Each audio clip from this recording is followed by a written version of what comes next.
It's time for today's travel and cruise industry news. With the latest from travel and cruises around the world, here's your host, Chillie Falls. Good morning. Welcome to Travel and Cruise Industry News on this, the 19th day of January 2022. Got a full, exciting show today. We'll get to that in a second. But today, folks, you got to know this is an important part of the show. Today is National Popcorn Day. So you guys know what to do with that. As a matter of fact, you might drop in a comment. Do you like microwave popcorn or do you like the old-fashioned kind where you in a pan on your stove and however you do it? Or do you have a popcorn popper? Anyway, let me know about that. I don't know why, but anyway, National Popcorn Day. I may try to cook some myself later on today. All right. We do have a few cruise ships sailing from North American ports today. Up in New York and Manhattan, we got the Norwegian Gem sailing after some major headaches on the last couple cruises. Down in Port Everglades, the Enchanted Princess and Celebrity Reflection get underway. San Diego, Seven Seas Explorer. And Los Angeles, San Pedro, the Grand Princess. Headlines today, which we'll get to after our special guest. From Geneva, Switzerland, MSC opens bookings on the newest ship. I'm going to talk to you about that one. From Guilford, Connecticut, U.S. Riverline orders 12 new ships. Wow. From Miami, NCL alters free at sea program. Also from Miami, a Shaq giveaway. From Seattle, Holland America updates confidence program. And from Hong Kong, Genting goes under. That and lots more this morning on Travel and Cruise Industry News live and podcast. And remember, folks, you can always access the podcast via my blog, accessadventure.net, or anywhere where you get your podcasts like iHeartRadio, Podchaser, Spotify, Pandora, Stitcher, Amazon Music, Apple Podcast, Google Podcast. All you got to do is search for Travel and Cruise Industry News and you get the old fat travel guy. Okay. My special guest today is Kelly Narowski. She was paralyzed from the lower chest down 2 months after college. She's a government contractor giving safety briefings to the U.S. military, a professional speaker that's delivered speeches to about audiences of about 300,000 people, including schools, leadership conferences, as well as military groups. She's an advocate for disability rights, has been a corporate travel agent and an avid traveler. She's visited 46 states. We were just chatting. I've got her beat by one. 48 countries. She's got me beat by a bunch. And that just all happened after she was paralyzed. So with no further ado, let me bring in Kelly. Kelly, welcome to Travel and Cruise Industry News live and podcast. Thank you. Hello. It's nice to be here. All right. I mean, I could probably interview you for 19 hours. I have 8 mazillion questions for you. But first, in all fairness to my audience, and I have to ask you to give us a little history. What got you where you are? What has led you into your speaking world? Give us a little history. Sure. Okay. So in 1998, when I was 25, I was in a serious car crash. Before that, I was a waitress, and I had just moved to Santa Barbara, California, had just graduated from college, and was in this crash. Obviously life-changing, catastrophic at the time, and became a permanent wheelchair user at age 25. And so then I was like, what am I going to do with this health and exercise science degree? You know, I wasn't going to be a personal trainer and a waitress anymore. So I went and applied to be a corporate travel agent, and they accepted me with no travel school and did that for 9 years. But while I was doing that, I met someone that was doing safety speeches in schools and going in and talking about seatbelts and texting and driving wasn't a thing back then, but we talk about that now. But drunk driving and helmets and things like that. So I started doing that. And then in 2005, I met a soldier, and we ended up getting married about a year and a half later. But he asked his commander at the time, would you like a real safety briefing? Because they have to do so many in the military. And I had a lot of experience by then. So I started doing it on a volunteer basis for the military, for the Army, because I was living on military installations and all that, and it was easy. Then in 2009, a bigwig said, we would like to start paying you. I'm like, oh, okay. So they started flying me all over the place, and I fell into professional speaking, left the travel agent job. And while I was a travel agent, I, started doing cruises and things like that. And in 2004, I went on my first solo trip, extremely liberating. Went to Paris by myself for a week. As a wheelchair user, it was just an incredible experience that I can't, fully explain in words, but I digress. So this safety briefings went on for many years, did those for the military. And then I went and got a master's in disability studies and a certification, ADA coordinator certification, started speaking on the disability diversity and disability in the military and accessible travel. And I've always loved to travel. My parents planted that seed when I was young. And when my husband got stationed in Germany. So we lived in Stuttgart, which if you look at the map and you disregard Ukraine and all that area, it's right smack in the middle. So it's like 5 hours to Prague, an hour to the French border. I mean, it's just so easy to go to all these countries.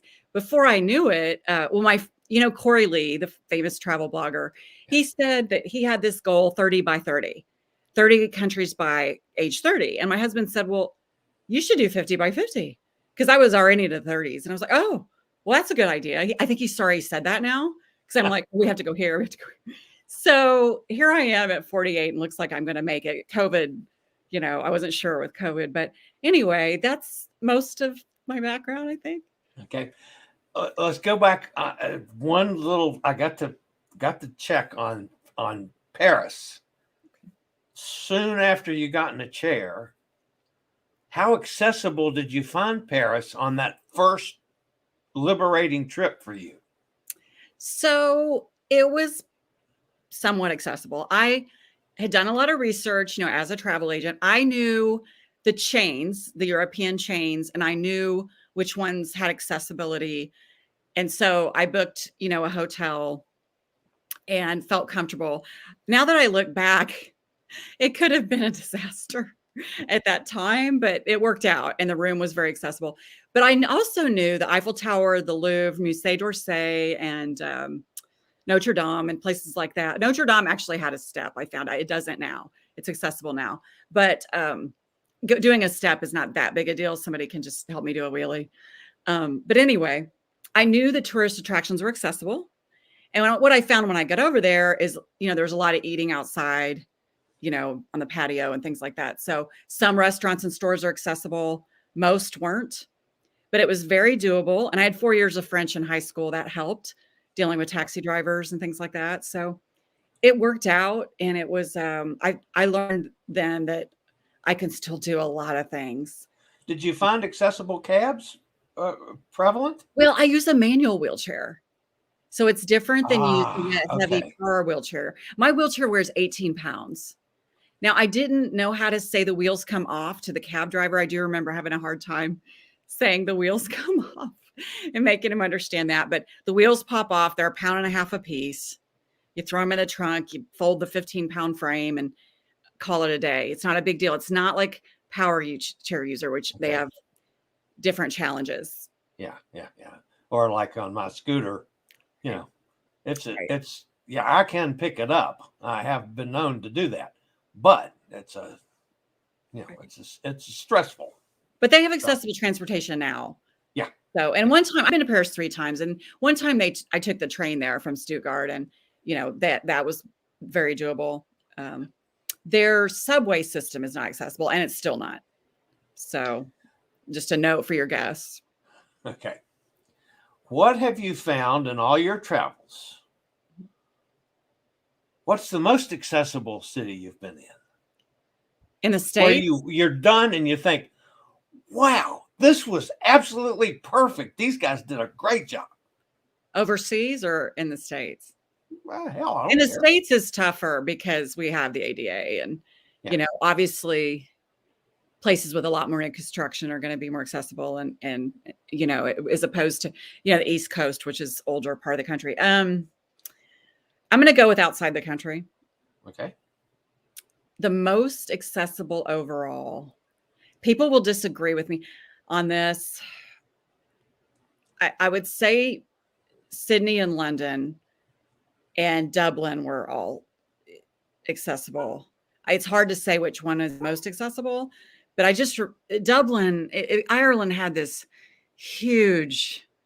I was so shocked. It was my biggest surprise, my biggest travel surprise, because they have this attitude of inclusion that we don't even have in the United States, even though we have more disability rights laws. This attitude of inclusion is they want you to participate. They do everything they can. There's accessible buses to just everywhere. And I remember at the Hertz counter, I'm the one always dealing with the people at the Hertz counter. They were alarmed because they saw me, and my husband was far away, and they saw me and were like, just mortified that they didn't have hand controls put in. And I said, oh, no, I'm not driving, because it's the other side of the road, And I said, no, I'm not driving. My husband is. He's outside. Don't worry. But they were so mortified that they didn't have the hand controls. I'm like, you didn't have to install those. I didn't order them. But no, Sydney, London, Dublin, I'm just thinking, much of Germany is accessible, doable. Cobblestone's tough. Okay. But, Toronto's very doable. I still will continue to say that the United States is the most accessible country in the world. Yeah. Okay. How about the least accessible? Where did you go and have, oh my God, this is awful? I wasn't when I travel, I'm not thinking this is awful, because I love travel. It's so exciting to me. But so I hate to say Morocco, because I loved it so much and just need a lot of help there. But I would say Morocco, Romania, and Estonia. Okay. And it's hard to say which one's number one. Romania is probably third, but Morocco and Estonia are probably tied. Okay.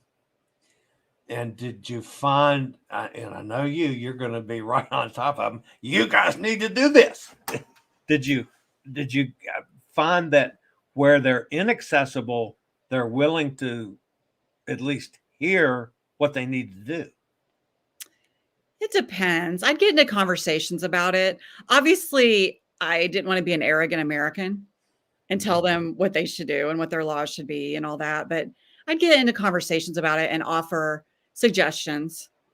I didn't go up to business owners and say, you need to get a ramp for this one step, or, I didn't do things like that. Now, the United States is a different story, where, I'm actually able, as a person with a disability, to enforce the disability rights laws through different enforcement mechanisms, enforcement measures, such as the Department of Justice, Department of Transportation, private attorneys. We have all kinds of options here. And a lot of these countries have manifestos that are kind of meaningless, no enforcement mechanisms. They say they'll have a law that says people with disabilities have to have equality, but they don't do anything or enforce anything.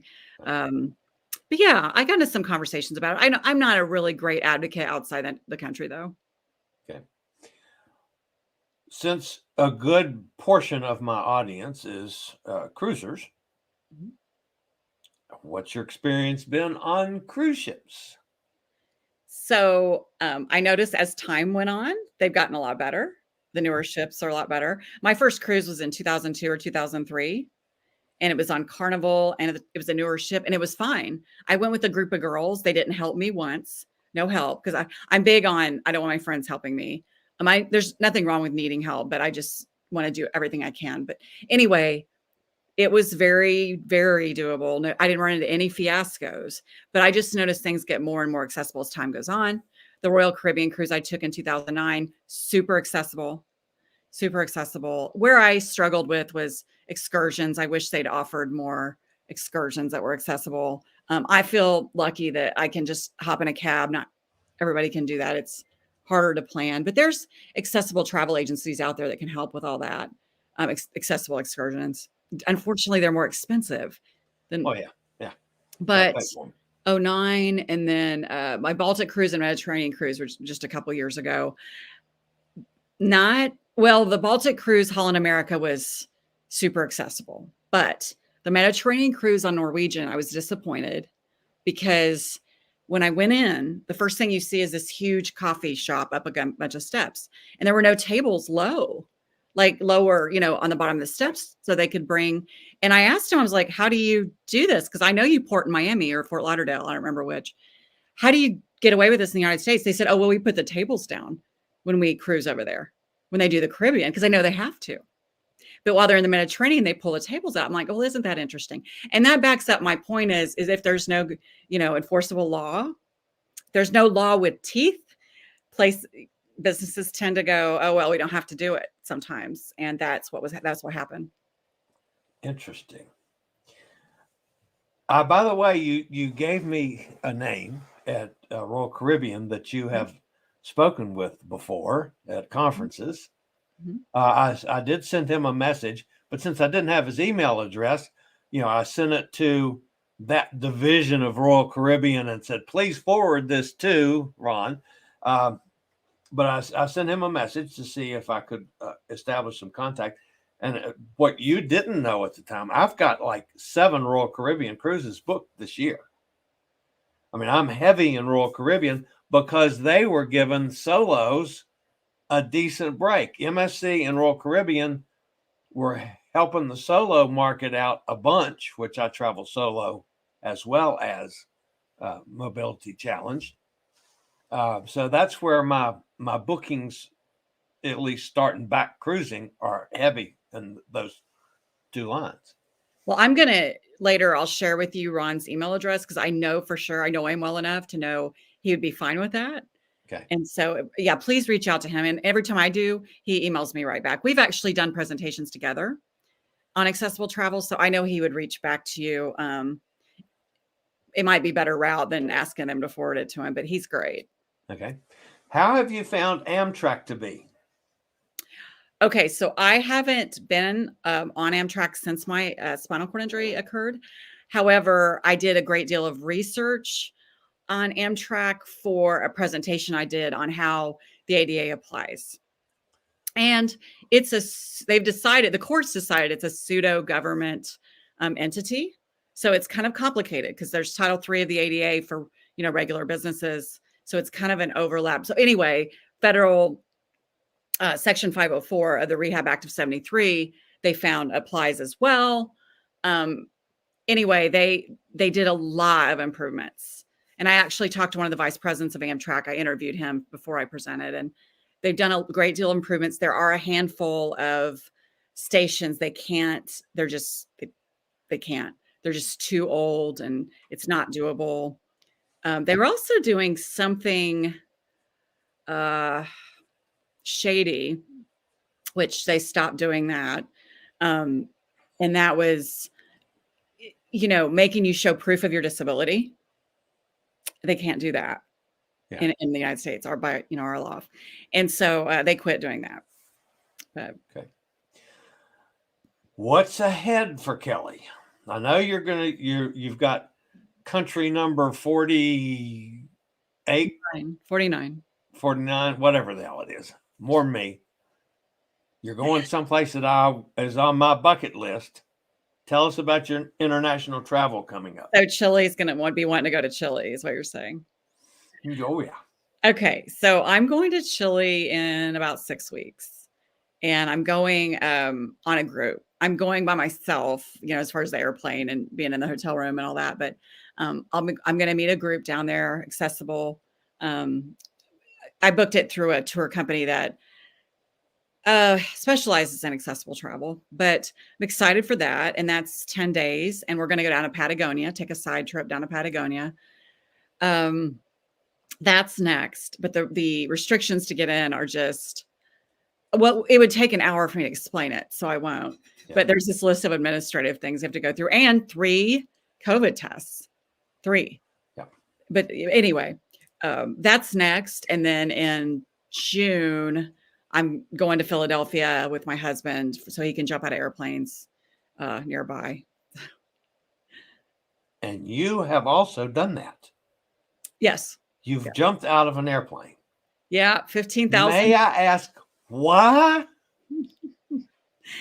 I'm just kind of adventurous. I have a low harm avoidance score. We're all different that way. You know, some people are scared of heights and kind of more fearful. I'm just not. I like to try new things. And so I did paragliding and skydiving and zip lining, all these things.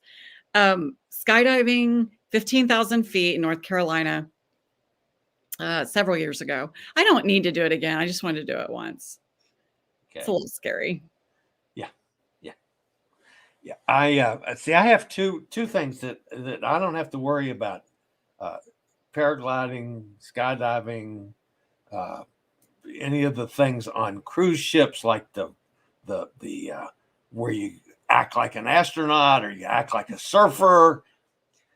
I'm too fat. Thank God, I'm too fat. I don't have to worry about standing in line and risking my life and limb because I'm too fat. I like that. Do you want to do those things or no?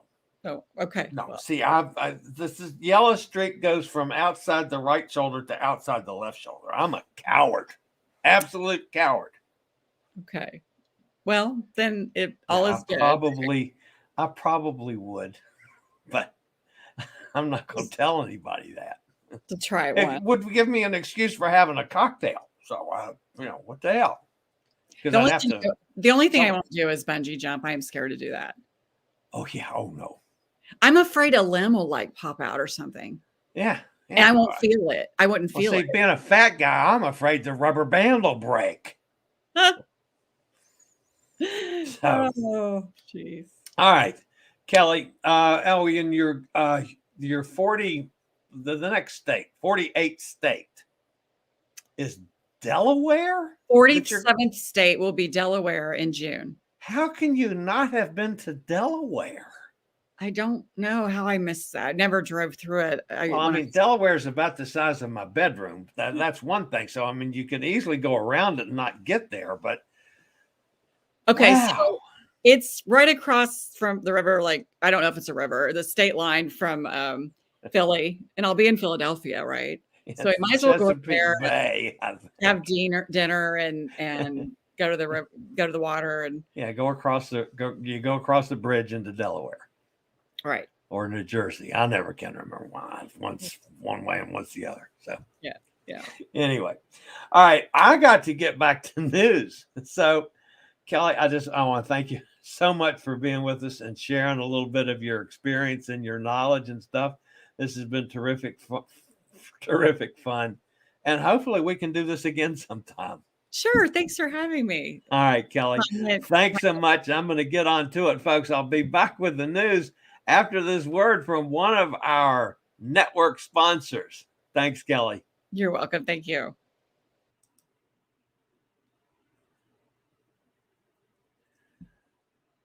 All right, boys and girls, back with the news today. We got a bunch of news stories to get to, and that was so much fun. What a great interview. That was as far as I'm concerned, I love doing that. All right, I did hear from Nikki and Roger. Of course, they're on board the Viking Orion Orion. I say that. Why am I saying that wrong? Viking Orion out on the South Pacific cruise in Tahiti. Yesterday, it was kind of cloudy and rainy early. They got soaked, as a matter of fact, but they were undeterred. The bad weather changed their itinerary. Instead of going to Bora Bora the next couple of days, they'll be cruising around some other islands. We'll eventually get to Bora Bora, but they'll spend tomorrow in the spa getting warm from getting out and getting soaking wet. Now, Nikki did send a couple pictures, folks. If you're watching this on the podcast, you need to find the link down there and go check out. There's 5 pictures.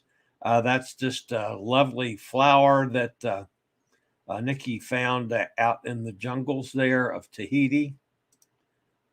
And that's, of course, Nikki and Roger out and about.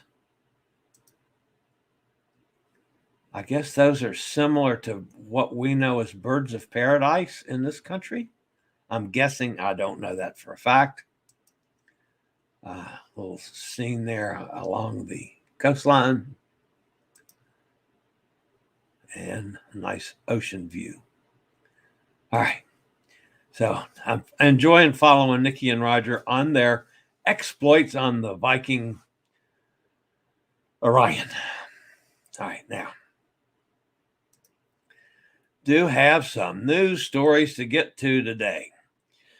MSC, folks, has opened bookings for the line's second seaside EVO class ship, the MSC Seascape. The vessel is currently under construction in Fincantieri shipyard in Italy. It's scheduled to be delivered in November. It will actually sail from Miami to the Caribbean beginning December the 11th. MSC Seascape will offer 2 different 7-night itineraries from Miami. The Eastern Caribbean itinerary will visit Nassau, San Juan, Puerto Plata, and Ocean Key. That's the private island of MSC. The Western route will call on Cozumel, Grand Cayman. That's a big maybe. Of course, you guys are aware of that. Ocho Rios and Ocean Key, which is pretty much the same route I'm going to be going on both the Meraviglia and the Divina here in a couple weeks from now. Bookings are also open for the winter 2022 and 2023 voyages on both the Divina and the Meraviglia. Divina will home port in Miami and offer a program of voyages that depart on Fridays and Mondays. 10-night cruises to Jamaica, Colombia, Panama, Costa Rica, 3 and 4-night cruises to Nassau and Ocean Key, 7-night cruises to Belize, Honduras, Mexico, and Ocean Key. Meraviglia will home port in Port Canaveral starting in October of 2022. The ship will offer short cruises to the Bahamas that will include a visit to Ocean Key and 7-night cruises to Cozumel, Costa Maya, Belize, and Ocean Key. All Voyager Club members who book MSC Seascape before January 31st will receive their usual 5% discount plus a further 5% discount for booking early. They'll also receive double Voyager Club points. Members from silver to diamond status also receive some onboard credit. Guests who book before March 31st will have the ability to reschedule their cruise free of charge up to 15 days prior to departure. And I've been debating, folks, because I've never done this before, but I've told that it can be quite beneficial. Since I will be on an MSC ship, the 29th, I think it is. So before the deadline, I'm just going to I'm going to drive my scooter up to wherever they do future cruise bookings and see what they can do for me on the Seascape on that December 11th first cruise. So I'm going to try it and see. I mean, I know what I can get going through my agent. Let's put it that way. And see if I can do any better doing it direct on board the ship or not. I have no idea. I'm going to find out. And I'll let you know. I promise you that. All right, this one, boy, you're talking about something that just kind of knocked me over with a feather. American Cruise Line has announced a brand new series of ships for the U.S. marketplace through a project it's calling Project Blue.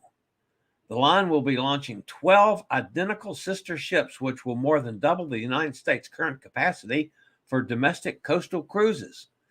The new fleet will operate exclusively in the U.S. with a focus on small towns and close-to-home adventures. Charles Robinson, president and CEO of American Cruise Line, said Project Blue started as a design challenge to create a boat small enough for New England harbors, stable enough for the Alaska Inside Passage, and a draft shallow enough for the Atlantic Intercoastal Waterway. These boats can run almost anywhere, and because there will be 12 of them, they'll be deployed all over the United States. American Cruise Line Project Blue expansion reinforces the growing interest in small ship experiences and personalized cruising.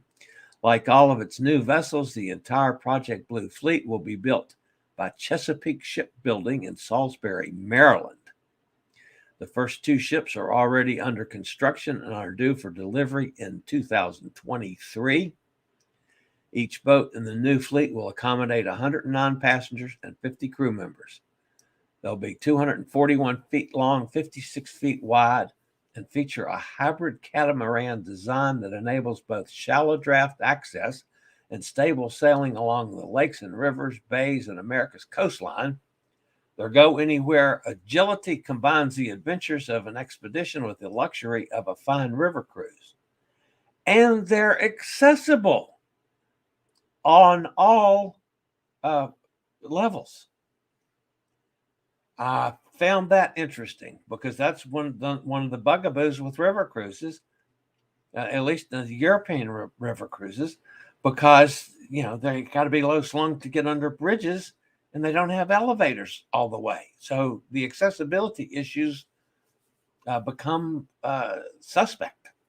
And then also the way they park boats. So sometimes boats will park side by side, out toward the middle of the river, so that you have to get on one boat and cross the boat and get on the next boat to get to your boat. So I'm finding it very interesting that these are all accessible. Didn't know that. Now, of course, river cruises in this country are a little pricey. Admittedly, but it's certainly something to start looking at and starting to shop for and starting to consider. And, wow. And I still want to do one of the paddles wheelers. I think that would be cool. I don't care what it costs. All right. That's American Cruise Line. You're going to be hearing a lot more about them in the future. Norwegian Cruise Line's free at sea upgrades have always been trendy for those sailing with the cruise line. The program enables guests to either pay a relatively small fee or even receive it for free with a booking, and in exchange get things such as complimentary Wi-Fi, specialty dining, beverage packages, and so forth. As of January 18th, that was yesterday, the cruise line made changes to the program. The changes have been made to the specialty dining packages, where guests get less, and the Wi-Fi packages, which have been increased. In the past, free at sea promotion included 1 to 5 meals, depending on the length of your cruise. That's now changed. Previously, on a 3 to 5 night cruise, you would have gotten 1 complimentary meal. On a 6 to 8 night cruise, 2 meals. On a 9 to 10 night, you would have gotten 3 free meals. 11 to 14, 4 free meals, and 15 plus night cruise, you would have gotten 5 free meals in specialty restaurants. In the updated promo, the number of free meals is based on the room and the length of the cruise. Cruise length 3 to 6 nights, stateroom any, you get 1 meal. Cruise length 7 to 11 nights, stateroom studio, inside, or ocean view, you get 1 free meal. Cruise length 7 to 11 nights, balcony and above, you get 2 free meals. 12 plus nights, studio, inside, ocean view, you get 2 free meals. 12 plus nights, balcony and above, 3 free meals. As you can see, these are some pretty significant changes in the dining packages, especially if you're booked in the studio, inside, or ocean view rooms, or on longer voyages. The free at sea Wi-Fi packages has also seen some changes, although these are mostly positive as long as you're not traveling alone. Bummer. I travel alone. I'm solo. The change has to do with the free Wi-Fi time that's included. Previously, the packages were per stateroom. So a 3 to 6 day cruise would have gotten 100 minutes free per cabin. Now the same cruise length gets you 75 minutes per person. So if you're traveling as a couple, you get 50 extra minutes. But if you're traveling solo, you get 25 minutes less. That sucks. 7 to 13-day cruise, you would have gotten 250 minutes of Wi-Fi time per cabin. This has changed to 7 to 11 days, 150 minutes per person, so an additional 50 minutes again. Finally, 14-plus day cruises would have gotten you 500 minutes free. This has changed to 300 minutes per guest, total 600, so you get an extra 100. But then if you're sailing alone, you lose 200. That's terrible for the solo market. There are 6 free at sea promos available from Norwegian besides dining and Wi-Fi packages. There's a beverage package with a retail value of $99 per day, a promo for 50 shore excursion credit per day. The kids sell free promo is ideal for those looking for a good family deal. Promo is valid for 3 or 4 guests in the stateroom, with only 2 guests paying full. Lastly, there's some outstanding cruise and flight packages available for Norwegian, where you can get up to 35% off. So, mixed bag for Norwegian on that program, folks. It's bad for solos, but it's good for you guys that travel as a couple. So,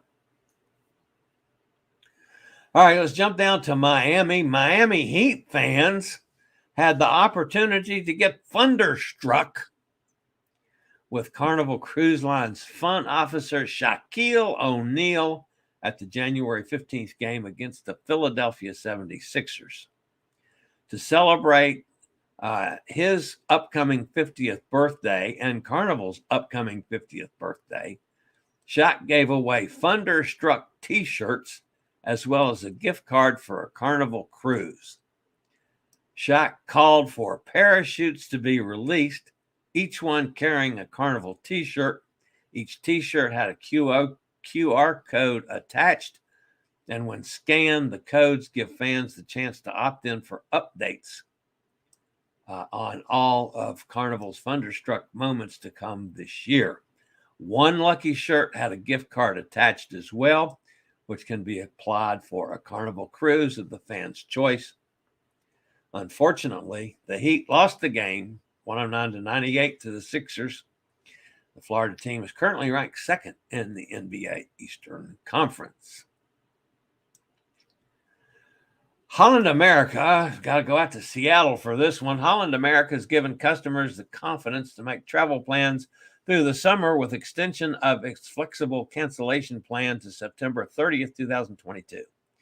As part of its worry-free promise, Holland America line also will continue to implement best practices for COVID health safety, including operating vaccinated cruises and requiring a medically supervised negative COVID test prior to cruising.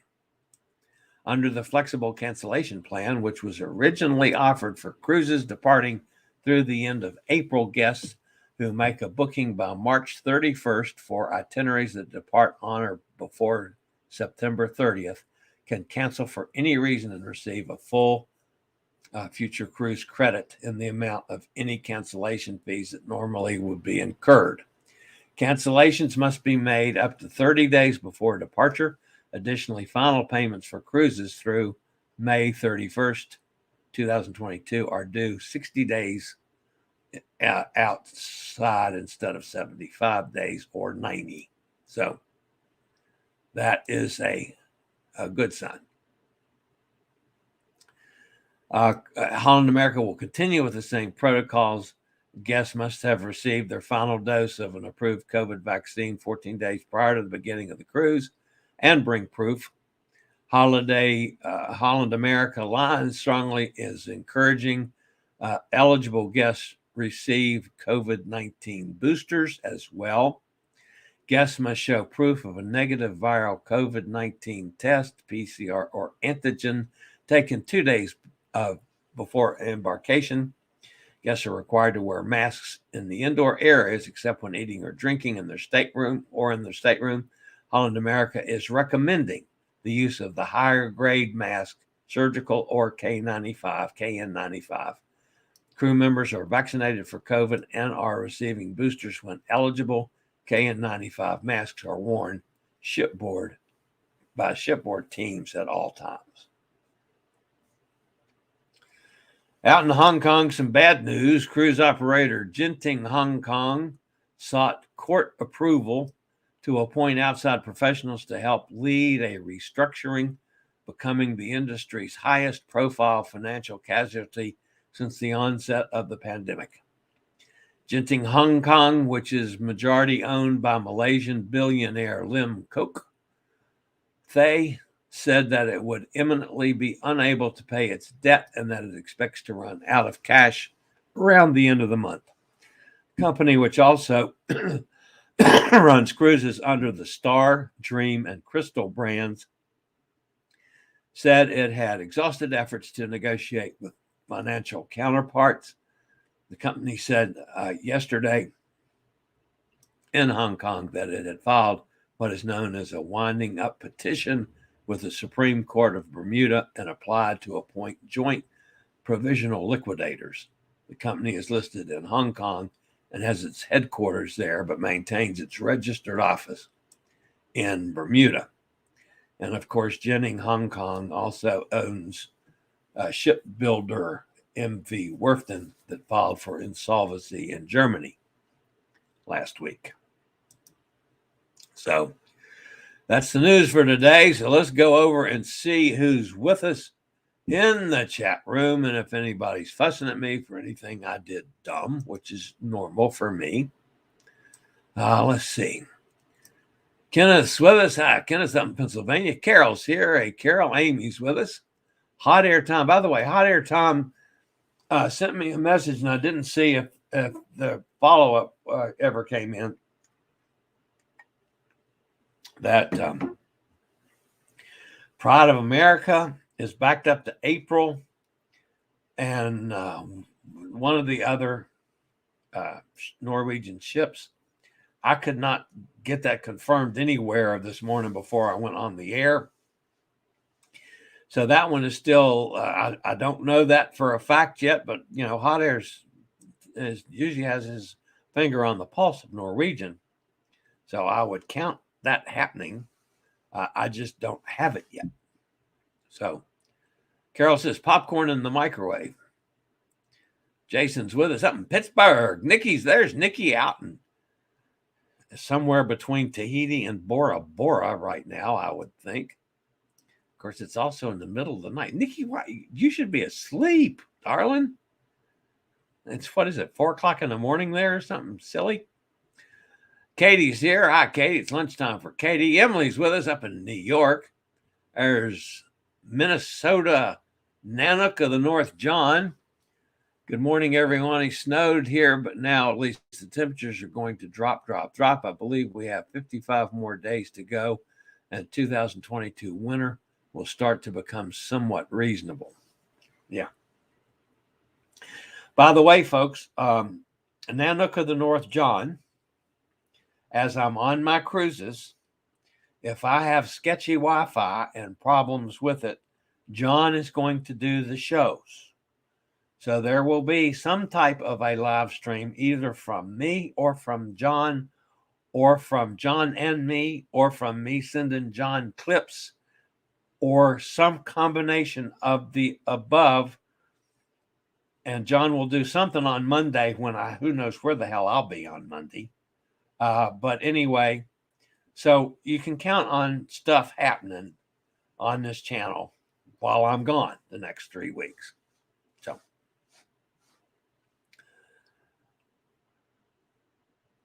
Hot Air Tom says, Jason, you missed the mini rant to your buddy Jim Walker yesterday. Yeah, I haven't gotten any feedback negative feedback, at least from the rant. Morning, John. We're getting a mix and probably a little bit of snow overnight tomorrow.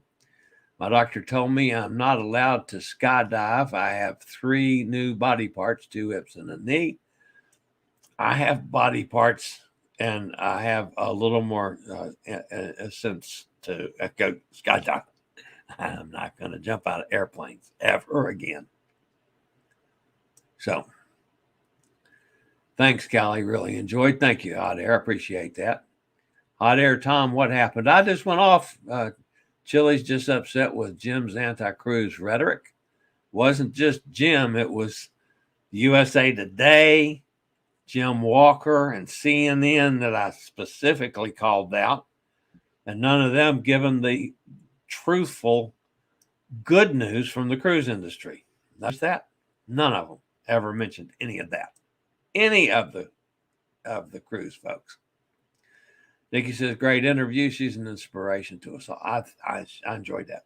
I thought Kelly was great. So heading in that direction.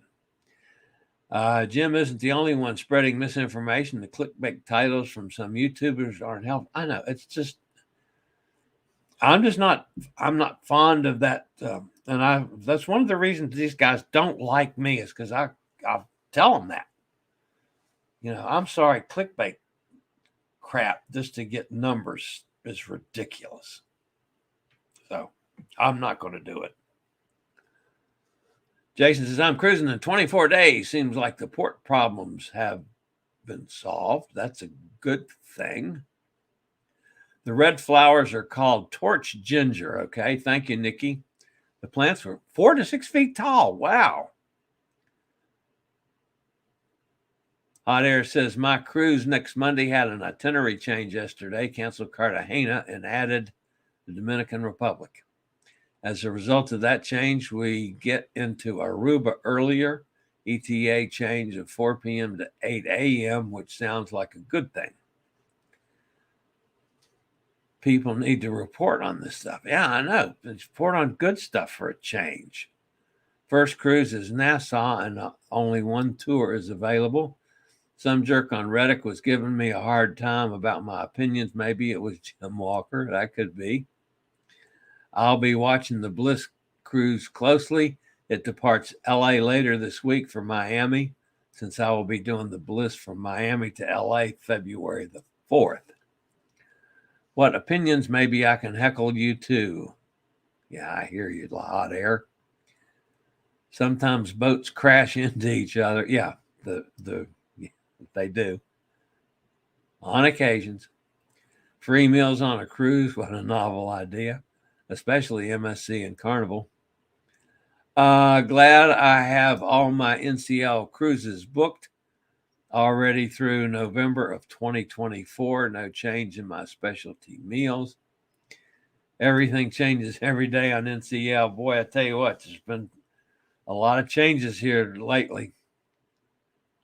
Emily says 250 minutes eats up very quickly. Did you pack your bags yet? Chillie's Cruises? Heck, no. I'll get around to it probably Sunday afternoon, and we're leaving at 2 a.m. Monday morning to drive down to Raleigh. The New York Times reporter is actually leaving Saturday and going over to Richmond and flying from Richmond down to Miami. And she's going to meet me there in the terminal on Monday when I get in from Raleigh. And then she's going to travel with me for the 4 days on board Freedom of the Seas and document how I work a cruise ship and what I do. So I heard about someone getting thunderstruck. One, rest in peace. Yeah. Yeah, thunderstruck once. Yeah, that's the promotion they're calling it.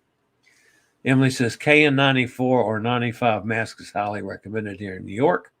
We can wear the surgical mask too. The KN94 mask is recommended for everyone to wear. Tom, where did they get thunderstruck? That was on the Shaq promotion down in Miami at the Miami Heat game. And Carnival is using that to promote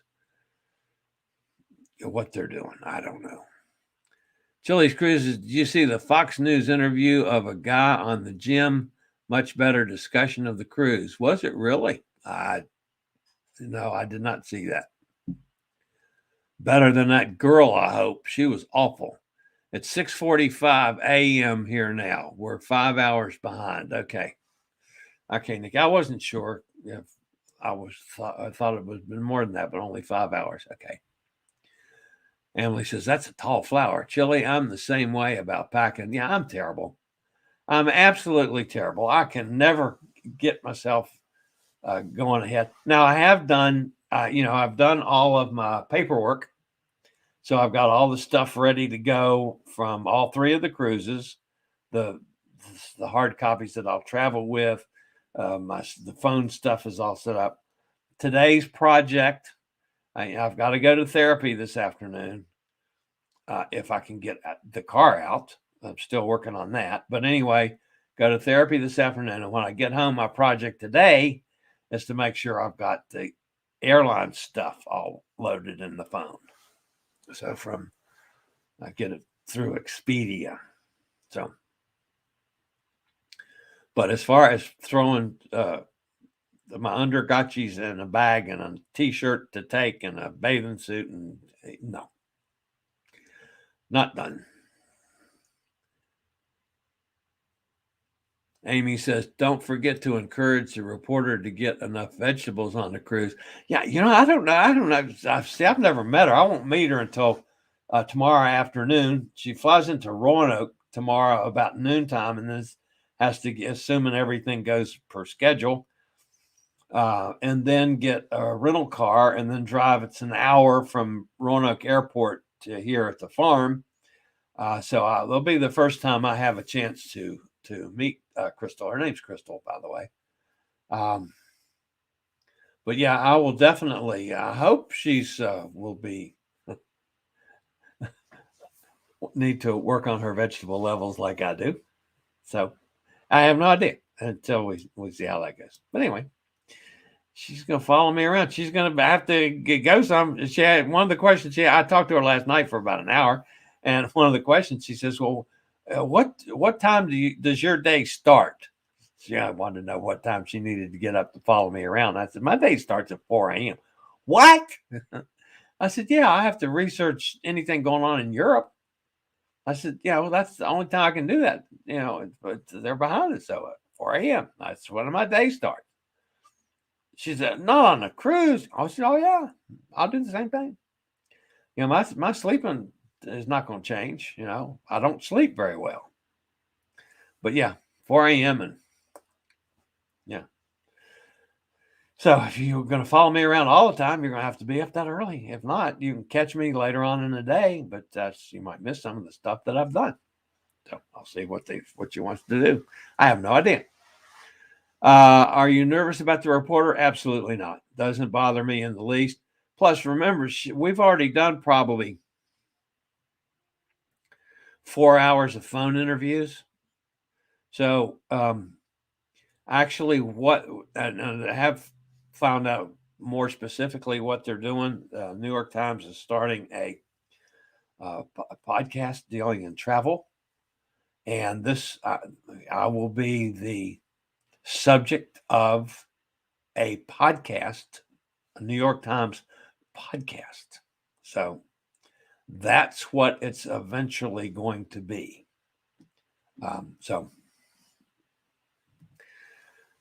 She's going to be taping all kinds of stuff. She says, you'll find that I tape all kinds of stuff and you'll wonder, why are you taping that? But yeah, and then edited it around. I know, I do a lot of much the same thing, with my podcast now. All right, guys, that's going to wrap me up for today. If you're new to this channel, welcome aboard. We've got a whole bunch. We've had a nice run of new subscribers recently. But if you are new, welcome aboard. We always appreciate thumbs up. And if you have not subscribed, please consider doing so. It doesn't cost you anything. It helps the channel a lot. The more people I get, hopefully, I might make a few pennies more from my ads and stuff. And one of these days, we'll sit down and I'll tell you what all's available on the blog now. There's neat stuff on the blog if you haven't looked at it. You can book Expedia stuff on my blog. You can do cheap cruises on my blog. You can do Viator excursions on my blog. And of course, you can keep up with my cruise schedule. And of course, then the accessible issues. and the blog itself. So that's all available on accessadventures.net. So, all right. Thank you guys for being with me. That's going to wrap me up for today.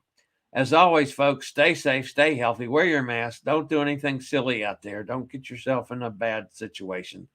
But think about cruising, and one of these days, we'll all meet on the high seas. Later, y'all.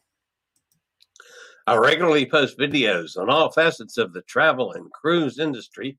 So if you like to keep up with the latest in cruise ships, ports of call, cruises themselves, Chillie chats, and travel and cruise industry news, just hit the little subscribe button in the lower right-hand corner, hit the bell notification so you'll be notified when a new video is up or we go live.